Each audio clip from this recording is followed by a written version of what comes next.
So what's up mga katsa, King Cha TV po ito, no? So it's been a while mga katsa, at ngayon ako nakapag-vlog, nakapag-upload dahil sa the reasons na talagang tinawag na talaga akong mag-vlog, mag-upload, at sa siguro nawawalan din ako ng time. So yun lang, yun yung naging reason, no? Kaya kung bakit medyo nawawalan na ako ngayon sa pag-vlog, no? Pero patuloy-tuloy pa rin, nag-update pa rin ako sa aking YouTube channel, then the rest, ano pa rin, pasensya na ninyo kung nakikita nyo yung may LCD kasi electric fan ko yan, yung mini fan ko. Yan. Makikita naman ninyo, yung malapit-lapit pa naman sa neck ng gitara, ay kailangan natin mag-ingat, no? So, in this video, no, mga katsa, ay gusto kong i-share sa inyo ito at mabigyan ko na rin kayo ng tips or tutorial kasi ako as a musician, no, or mahilig sa mga pedals, no? Kasi pagdating sa distortion pedal, talagang merong nagkakamali at merong masyadong maingay yung tunog or yung pagtimpla ng effects, lalo na sa mga beginners o kahit sino pa man, no, mga katya. Kaya dito sa video na ito ay ano ba talagang kailangan natin or ano ba yung tamang pagtimpla ng distortion. Then i-share ko din sa inyo kung paano ba ako magtimpla or magmix ng distortion. I-zoom in na natin dito sa ating pedal para may pakita ko, may share sa inyo at mapakinggan ninyo yung tones ng mga katsa. Kaya let's go! So yun mga katsa, nandito na tayo sa aking distortion pedal na which is ito yung Vox Saturator. Then gamit ko din yung aking yung kauna-unahan kong pedal na which is yung Vox Stomp-Lab 2G. Dito ako bumabase ng clean tone, then wah pedal, flanger, at other effects na idinadagdag ko or mga gumagawa ko ng tricks. So soon, ipaparinig ko sa inyo yun at pag-demo tayo ng mga katsa. Pero mag-focus muna tayo dito sa ating Vox Saturator na which is yung distortion ko. Kung paano ba ako magtimpla ng distortion. O sabi ko nga kaganina, marami kasi ako napapakinggan or nakikita through social media or kahit sa personal na hindi marunong timpla ng effects, no? Kasi yung iba gusto yung malakas, no? Basta pag distortion or kahit yung may mga mabibigat na tunog na distortion, talagang gusto is too loud, no? Bibigyan ko kayo ng example na yung mga napaparinggan ko na yung sa mga beginners na hindi marunong pa magtimpla ng mga distortion. Yan. So, gagamitin ko yung bridge pickup clean tone. Yung mga basic chords lamang, no? Pero pag nilagyan ko ng distortion, pag mga naka-chords ay yung mga basic chords like dito. Yeah.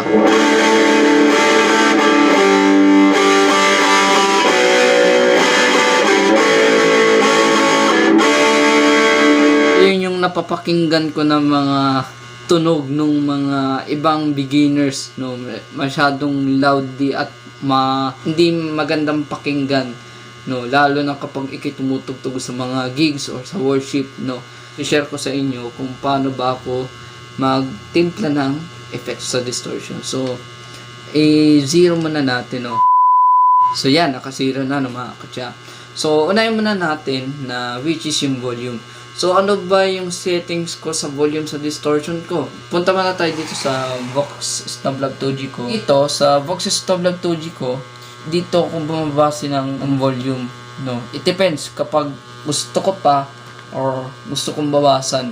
Kumbaga yung sa distortion ko kasi dito mahina tapos dito yung malakas, no? Para gumanda yung tunog ko. Then yung gain ko, hinihinaan ko dito tapos yung gain ko dito nilalaksan ko sa distortion ko. Yan. Kumbaga ito mga 12 o'clock or 11 o'clock lamang yung settings ko dito sa Stomp-Lab 2G ko. Pag sa gain. Tapos ito 3 o'clock. No, pero nung time na sa Battle of the Bands, nung kung napanood yun dito, sabi nung iba sa akin ay hindi daw napapakinggan yung tunog ko. Mahina at para nabitin sila sa tunog ko. Ewan ko kung ano nangyari kasi lahat sinagad ko na yung sa volume, in-adjust ko na yung dito sa may volume ko rin dito sa distortion ko, etc. Kaya yun, siguro sa in-adjust ng sound engineer sa may nag-aaral ng sound system. Kaya, yan, yung settings ko dyan. Ito for the clean tones lang yan. Yan, yung clean tone ko. Yan. So, balik na tayo dito sa distortion. Nawawala na tayo sa topic. Ano yung settings ko kapag sa volume, sa distortion ko? Settings ko kasi sa volume ko, pag sa maliit na venue, volume ko mga nasa quarter to exact 11 o'clock or mga maybe 12. Yan. So ipaparinig ko sa inyo. Yan. Ito yung tunog.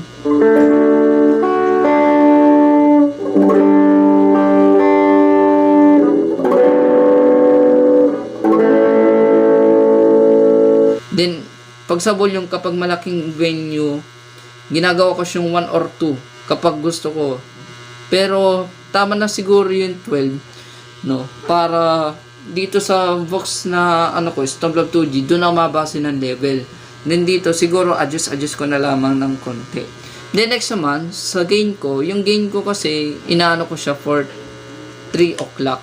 Kahit sa malaking venue 3 o'clock talaga yung yung gain ko. Pag sa mga gain, no, talagang favorite ko yung makapag pinch harmonica ko. Tapos yung pag ako magalid, yun, nandun yung sustain na papakinggan, no, etc. Ito yung tunog kapag may gain. Yan.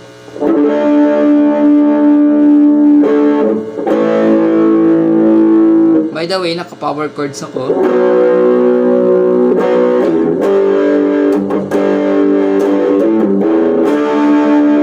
Then, pinakan-last, which is yung tone ko.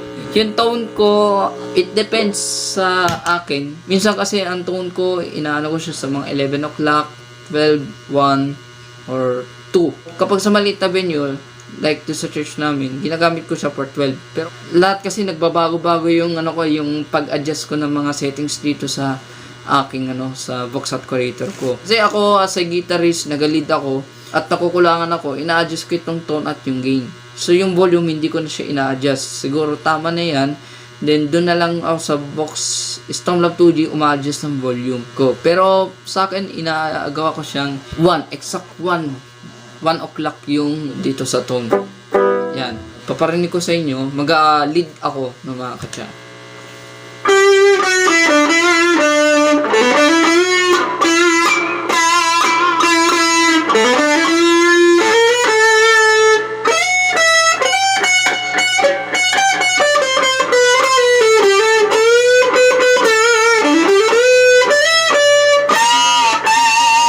No, kapag sa rhythm naman,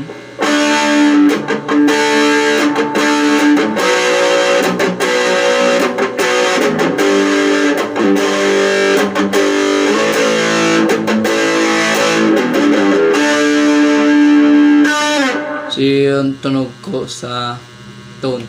So medyo nakukulangan pa ako ng konti, adjust ko ng konti.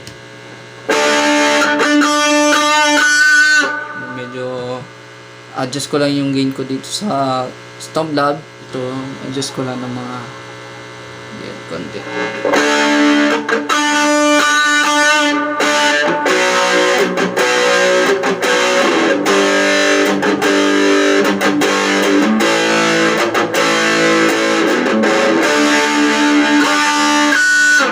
So, try natin pag naka neck pick up.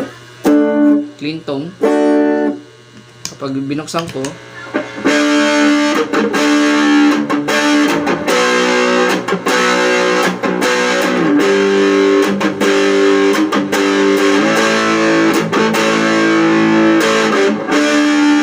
kapag trinay ko naman pag nagalid ako,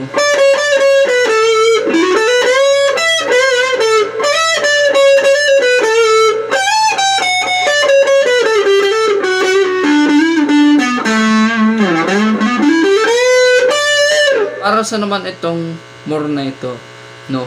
Kasi itong more na ito, sabi nga sa akin ni Kuya Marvin, na yung pinagbilan ko nito, itong more na ito, ginagamit kapag gusto mo pang madagdag yung yung tunog mo sa distortion, no?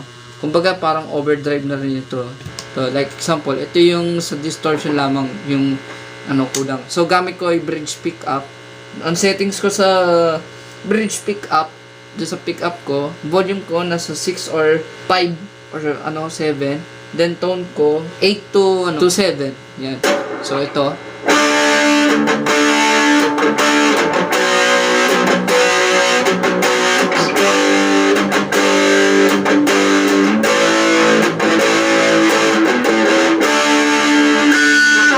Yan. So kapag dinagdag ko ng more, yan. Pag magalid mo na ako na ito lamang.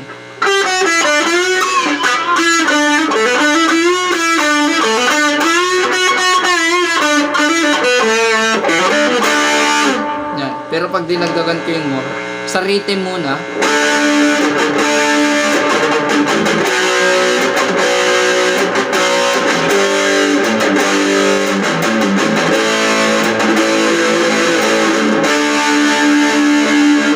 Yan. Then pag mag-lead naman ako,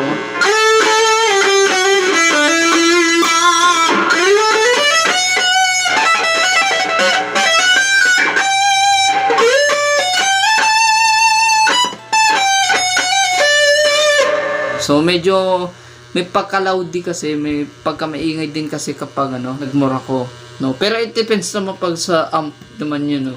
Yun yung settings ko, no. Gain ko 3 o'clock, tone ko maybe 12 or 2 or 1. Yun, it depends sa taste ko. Then volume ko nasa exact 12 or ina-adjust ko siya sa mga 1, no. Pero yung volume bumabase na ako dito sa isa kong pedal na itong dito sa Stomplab 2G. Ito yan, kung makita naman ninyo. Yan yung settings ko sa level. Kumbaga ito na rin yung volume, no. Yan. So para sa naman itong na ito, kasi hindi ko rin naman alam kung anong purpose nitong switch na ito, no. Pero hinayaan ko na lang siya. So sundin na lang ninyo, gawin na lang ninyo sa mga pedal ninyo. Kahit hindi siya vox saturator, magagawa niyo din yung tone ko na ito sa mga distortion nyo, like sa Boss DS1. Kahit dun sa overdrive, pwede nyo rin yung magawa. Then sa metal zone kasi na Boss, ay iba kasi yun. May mga treble pa yun at may mga mids pa yun. So hope nga ma-demo rin natin at magkaroon din ako ng pedal na yun. Then kahit din sa J-Craft na LTX, magagawa nyo din yan. Pero may pagkaiba lang siya. Meron siyang mids and treble, no. Kasi 6 yung kanyang knob. So meron din yung kabanda ko nun. So hope na ma-demo ko nga niyo kahit paano. So dako tayo dun sa amp. Ano yung settings ko dun? Yung settings ko dyan sa amp, no, which is itong Maxmit na hiniram ko dun sa luluhin ko, kapatid ng lola ko. Yung drive ko naka-off lang yan, no. Pero yan, pagdating nyo dyan sa yung settings ko, volume ko quarter to 9, treble ko na sa 12, exact 12 na rin. Tapos mids or middle quarter to 3, tas bass ko ay na 12 na rin.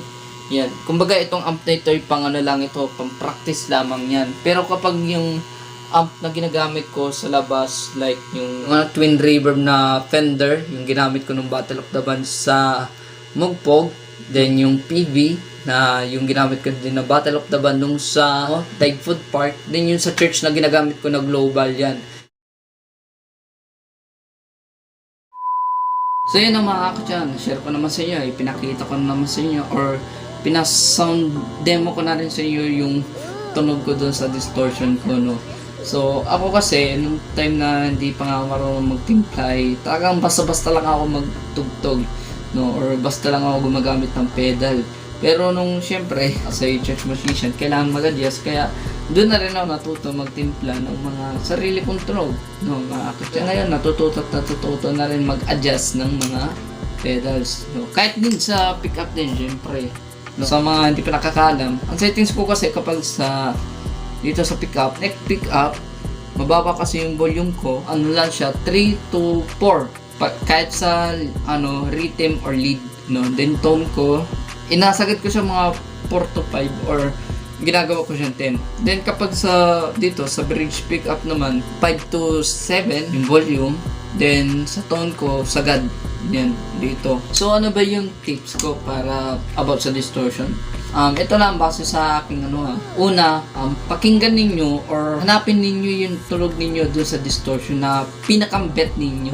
Even naman sa, depende sa genre na tinutugtog ninyo, kung medyo metal kayo, o alternative, or yung medyo, yung mga slow rock or anything else. Kahit din sa mga worship na may mga nag-rock na mga tugtugan na gusto niyo yung tunog na like na ganun sa Planet Shakers o yung sa Hillsong o kahit sino pa man. So yun yung hanapin niyo yung tunog niyo. Then pangalawa ay dapat marunong tayong magtimpla ng mga effects. Hindi yung basta-basta lang tayo gagamit ng effects na pagkalatag, yun na. Kailangan natin i-adjust. It depends naman sa venue kung maliit or malaki.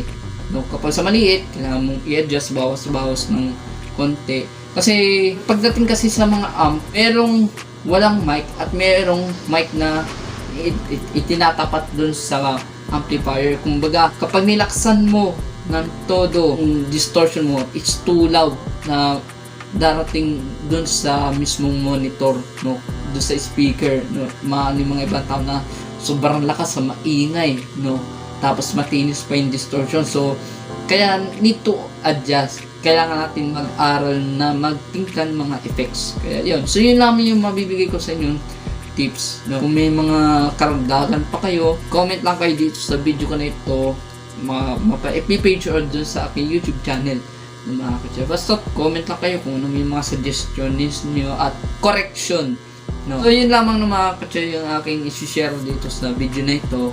Kaya hope na mag-gets ninyo, no? Kaya dito ko natapusin itong vlog ko na ito. Kung nagustuhan nyo itong video, like, comment, share, and subscribe kayo sa YouTube channel ko, KingChat TV. Hit the notification bell para updated kayo sa mga upcoming videos ko, no? At makabawi din ako sa inyo ng mga katsa. Kaya yun. So yun lang ng mga katsa. Ingat kayo palagi. Keep safe and God bless sa ating lahat mga katsa. Peace out. Test on ulit tayo for the outro. Yeah.